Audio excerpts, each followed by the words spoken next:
Welcome to the Strokecast. A Generation X stroke survivor explores rehab, recovery, the frontiers of neuroscience, and how to peel a banana with one hand.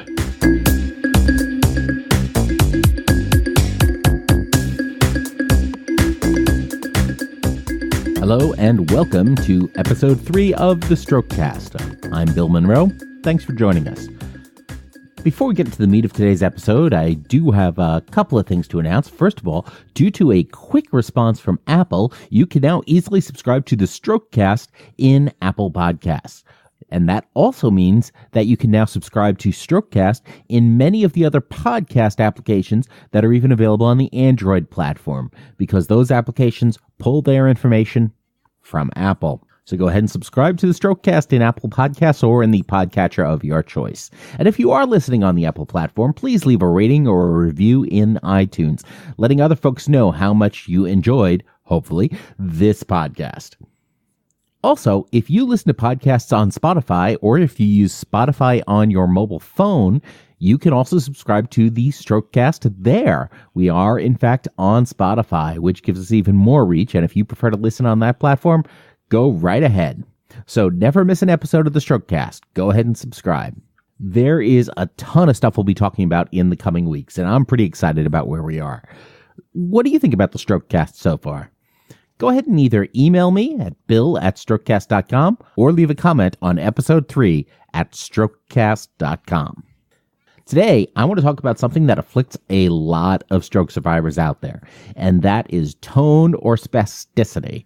And I'll use the terms tone and spasticity pretty much interchangeably in this episode, because for the most part, they mean the same thing. There may be some subtle difference between the two, but for all practical purposes, we can use them interchangeably. Now, lots of folks have questions about this because it can really interfere with our recovery and with how we want to live our lives. So first of all, let's do a little bit of an introduction to tone. You see, infomercials and popular media talk about how the latest diet or the newest bow-nordi-master machine will help you build muscle and get toned. Like, that's a good thing. In reality, though, tone in muscles is a bad thing in the physical therapy world. A muscle with tone is basically flexed all the time. Although, of course, muscles don't actually flex, joints flex, but that is a future episode. The muscles are contracted. When they're in tone, they are tensed up and pulling themselves shorter to do work. When my fingers curl up in a tight ball and won't release, it's because I have too much muscle tone. If my arm gets toned, that means the muscles tighten up and it curls up, making it, well, useless.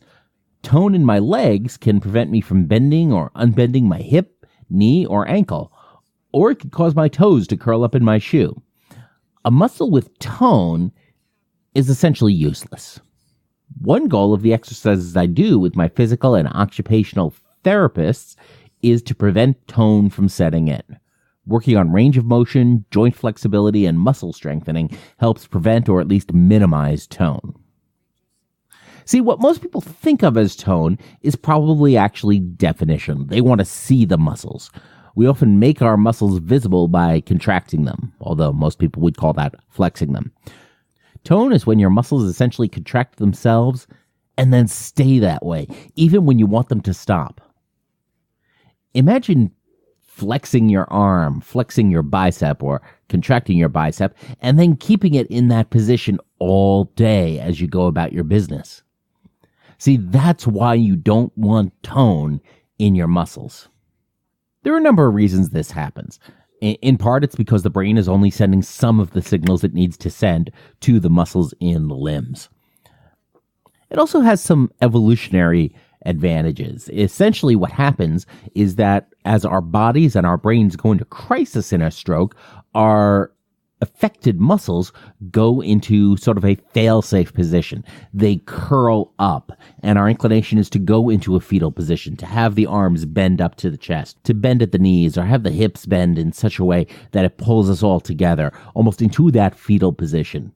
This does things like it sort of protects the vital organs, and if you're falling, this can be a good thing because you want to protect those sensitive things. Or if you are out in the wilderness trying to survive, Again, curling up into the fetal position can help protect you from other hazards that are out there. By protecting those vital organs, those hearts and lungs. Essentially, it's kind of like a truck with air brakes. Those tractor trailers we see on the highway that scare the heck out of us as they zoom on past us in the rain. They use a braking system that by default, when the truck is turned off or the brake lines are cut, those brakes are engaged so the wheels don't turn. In order to actually let the wheels turn, the vehicle has to be running, and it has to be pumping air into the system to release the brakes. When a truck driver actually goes ahead and depresses the brake pedal, what they're doing is they're letting air out of the system, which lets the truck return to its natural state of having its brakes applied. That's sort of what happens in the case of stroke. The affected parts of our body are essentially going into a fail-safe emergency configuration because our bodies are in crisis. So it makes some sense that tone would be there, but there are, of course, problems with it that we've already hinted at here. First, we are not in the wilderness trying to protect our innards from various critters that are out there looking for a late night snack. So that advantage sort of becomes moot. A muscle in tone is tiring, and it's consuming energy to maintain that contracted position and to do all of that work of keeping things tightly closed, tightly curled. It also makes it harder to relearn the right movements, because as we're trying to convince our brain to go ahead and rewire and send the signal to the arm to do things like, say, straighten itself out, it's not just that we're trying to make the arm do something when it has been doing nothing. We're trying to make the arm do something when another part of it is actively fighting against it. And that makes it a lot harder to do the relearning and retraining that we need to do. Long term, it can hurt our tendons and our ligaments because they get shorter from lack of use. And when those tendons and ligaments that connect our muscles to our bones get shorter, we again have less range of motion. Some people experience pain in heavily toned muscles. If you have fingernails that don't happen to be bitten down to the nub or trimmed on a very regular basis, what happens when you have tone in your hand and make a really tight fist is that your fingernails can actually dig into your palm and start hurting the skin there. I also have one toe on my affected foot that has a lot of tone in it. I have no idea why the index toe on my left foot has tone and none of the others don't, but it gets to be really annoying sometimes when I try to put on shoes because that one toe tries to curl under itself. So now my foot doesn't go smoothly into the shoe. I have to take a lot more time to do that, or sometimes just sort of force through that pain and hope I don't do any damage. And of course, opposing muscles don't get a chance to wake up and to learn what they're doing. For example, in an arm with tone, usually that means the bicep, which is the upper muscle on the front or inside of the arm. When that gets toned, that curls the arm, that flexes the elbow, and puts your arm into that L shape.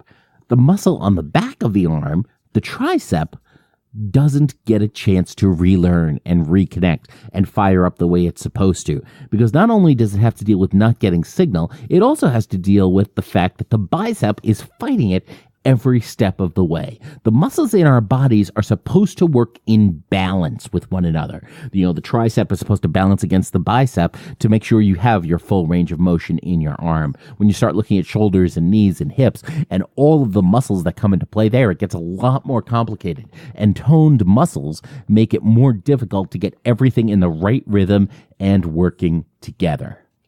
So, yeah, you're right. This does sound pretty annoying.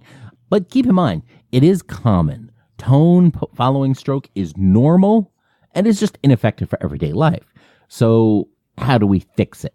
Well, there are a number of different therapeutic approaches to address tone. Some of them can be pretty common in the worlds of physical therapy and occupational therapy, one of which is simply movement. Post-stroke, it may be a case of a therapist is simply going to start moving your affected limb around to accomplish a few things, including trying to teach the brain to recognize that motion again and understand what's happening there as it starts to rewire, and also to try and minimize the onset of tone, minimizing the need for the body to go ahead and just start contracting one of those muscles. Another is stretching. And a lot of the occupational therapy exercises I've had to do, for example, involve stretching my wrist or stretching my fingers or my arm out to try and, again, help minimize that tone. For my left hand, I actually have a plastic hand splint that all it does is it just keeps my hand open, keeps my fingers extended so they're not always curling up into a fist. I don't wear it every day, but when I do, I like to wear it for a few hours at a time. This does a few things. Again, it's working to address the tone in those fingers. It's also helping to prevent those tendons and ligaments from getting shorter by always being in a fist. And I'll post a picture of that hand splint over on Strokecast.com, episode 3.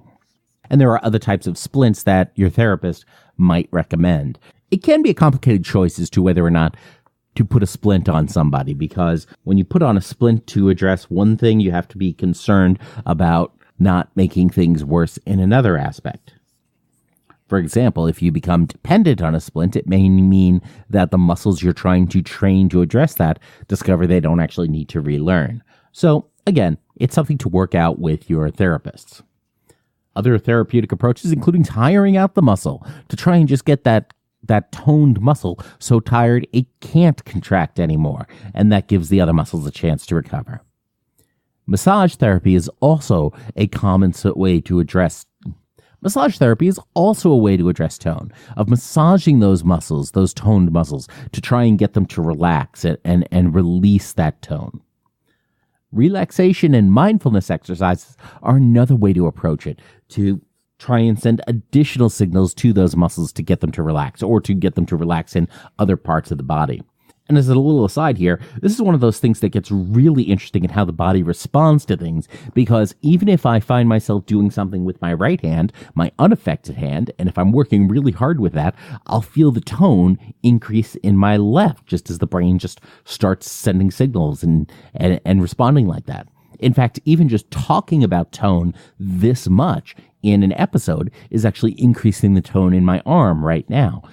Another approach involves acupuncture. Now, I haven't tried acupuncture myself, but I have heard some good things about it. So perhaps in the future, I will investigate that further. There are also a number of medical or doctor-prescribed ways to address tone, one of which is a medication called baclofen. Now, this is available in a couple of ways. One way is in a pill. And you take this baclofen pill, and it's intended to just sort of encourage those muscles to relax. And for some folks, it is quite effective. The challenge with it, though, is that it doesn't affect just the toned muscles. Since you take a pill, it can actually affect all the muscles in the body. And if you were either relying on tone to walk or to keep you more stable, that can cause a problem.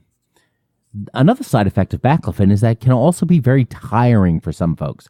And we are already very tired because of how hard our brains are working to rewire after the stroke. So that can cause yet even more fatigue. Of course, not everybody has these side effects, and it's important, as with any of this stuff, to discuss it with your doctor. Another option related to baclofen is a device called a baclofen pump. I saw a presentation from Medtronic about this, and this is actually a surgical solution. So what they do is they install this baclofen pump and reservoir in your lower torso, and then they run essentially a little tube up into your spine. So what this does is it delivers the baclofen medication directly into the spinal fluid at different heights within the body. Now, this has a couple of advantages. First of all, the medication is much lower dose because it doesn't have to deal with going through the digestive system and lose effectiveness there. You can get results from it with using a lot less medicine, which means it's generally not as tiring as a pill would be. Additionally, it is also more targeted. Because the medication is being delivered to a specific level in the spine, it becomes a lot easier to just target specific areas of the body. Of course, it's still not completely precise, but it is a little bit more targeted. Also, you can't forget to take it. It can be good for several years as it just continues to drip the low dose of medication into your spine. So it's one more pill you don't have to take every day.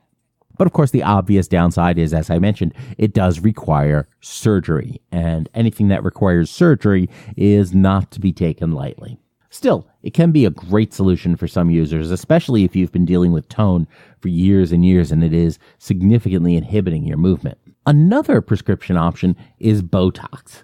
And this is one that I find really interesting. I had some Botox treatment back in November, and I had some nice results from it. Botox is actually from the botulinum toxin. Now, this is an interesting product because botulinum toxin is a powerful poison. It's considered a weapon of mass destruction, a serious bioweapon. Facilities where they process and transport botulinum toxin have incredibly high security. Have you ever been warned against canned goods where the can is actually bulging before you open it? The reason for that warning is that item has probably become infected with botulinum toxin, and if you eat it, there is a good chance you will die.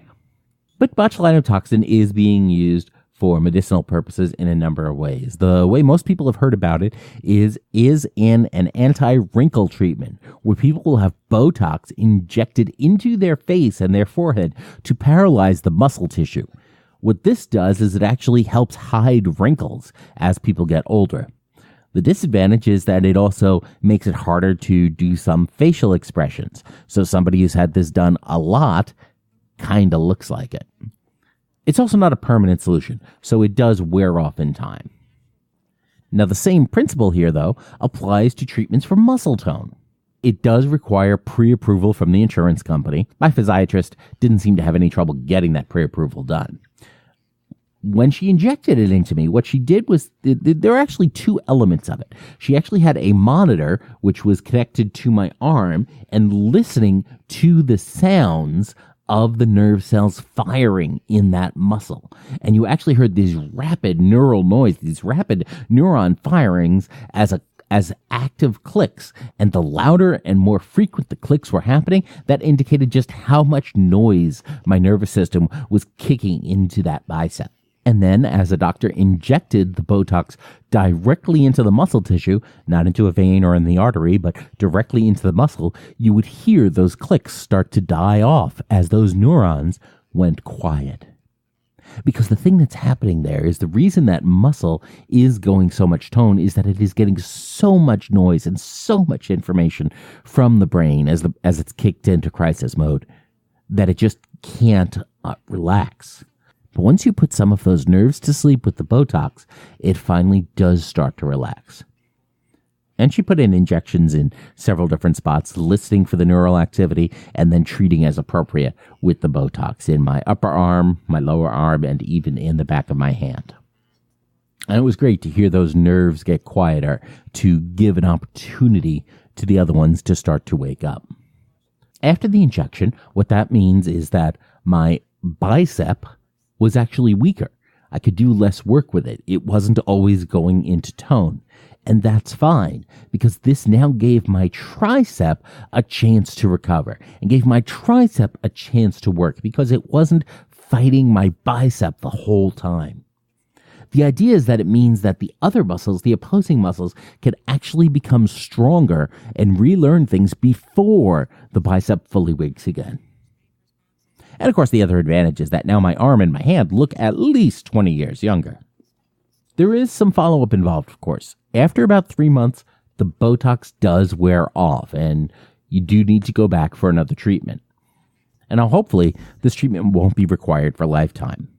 The thing about those 3 months where it's effective is that's when it becomes more important than ever to do the PT and OT exercises to make sure that those opposing muscles that weren't treated are now getting the exercise they need and learning to do what they need so you can get back to life.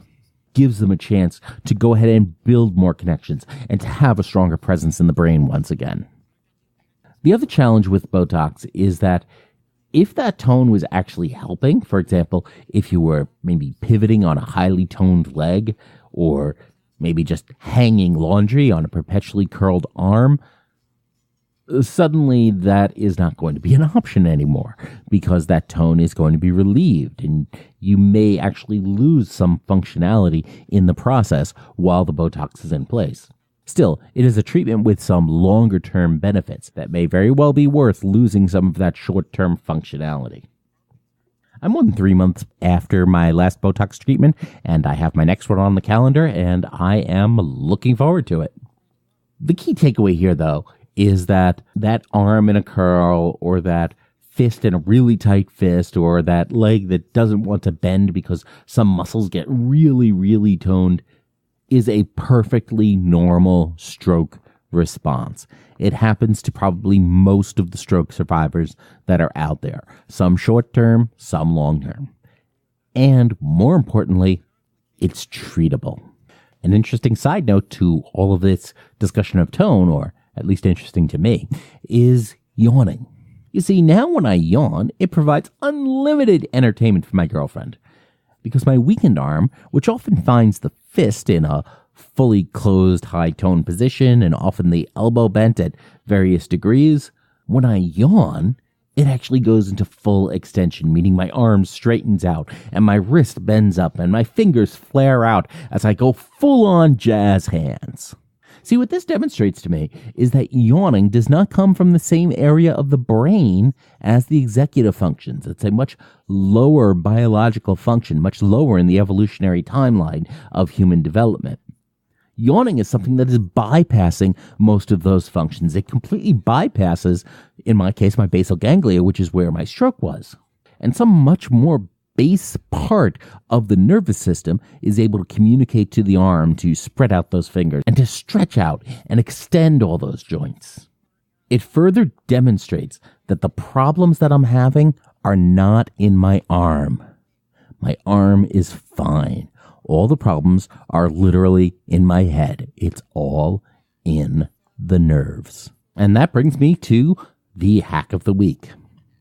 When I was an inpatient, my awesome OTs taught me how to dress, and they were fantastic at that. What I don't recall learning, though, is how to undress, or how to actually take off a shirt, which I suppose was not really their primary goal, because they really wanted to help me to learn to get ready for the day, since it was very early in the morning and they were about to wheel me off to the gym, which is fine because I was done with the hospital decaf coffee by that point anyway.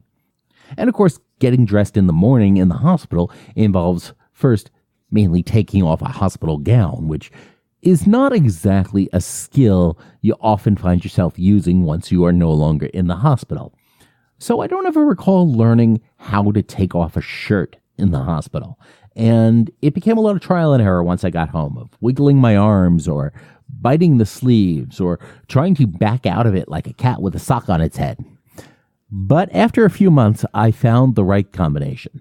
So the way I take off a shirt now is to pull it right up over the back of my neck. That means I reach over my head with my good arm, I grab the collar, and I yank. As long as I don't yank too hard, I still have stability and balance, and I can do this fairly quickly. Then, since my left arm is affected, I bite my right sleeve so I can drag that off my right arm, and then I can easily use my right hand to pull it off the left. And that's it. So do you have any tips or stories you'd like to share in a future episode? Go ahead and email me. I'd love to hear from survivors, caregivers, medical professionals, and more. If you have any thoughts on this episode, please go share them in the comments for episode 3 at Strokecast.com. If you're listening on the Apple platform, please leave a rating or review in the iTunes store. And feel free to share this episode with anyone you know who might be interested in the content. And of course, as always, don't get best, get better. Thanks a lot, and I'll talk to you next week. The Strokecast, Bill Monroe, and Bill's guests provide general information and entertainment, not medical advice. Please do not make any changes to your treatment plan or the execution of your treatment plan without first consulting your personal doctor or medical team. The Strokecast is a proud production of the Currently Speaking Podcast Network.